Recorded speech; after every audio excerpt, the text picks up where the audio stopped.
Hello, it's Lewis from the Vevox Customer Success team here. In this short video, I'm going to show you how to do a comparison poll between one poll and another.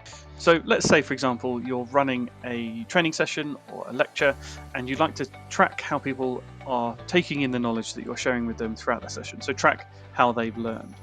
In this particular example, I want to know how much people know about Vevox, i.e. at the start of a session and then at the end. So I've already got my how much you know about Vevox poll here. I need to duplicate that so that I can ask it again. So if I duplicate the poll, I've then got it there to open. What I need to do now is go into full screen.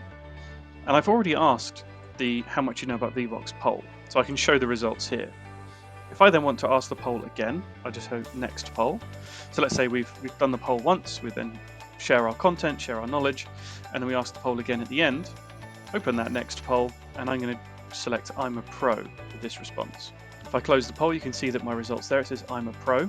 And then I've got this option here that looks like two different images with the line down. I want to compare with a previous poll. So if I then compare the two, we can see that my learning has gone from quite a bit, or my knowledge has gone from quite a bit to I'm a pro. That's it for this video. It shows you how to do the comparison poll. If you'd like any more help using Vevox, please contact us at support@vevox.com or go to our help site, help.vevox.com, or you can chat to us via the live chat function as well. Thanks very much, and I shall see you on the next one.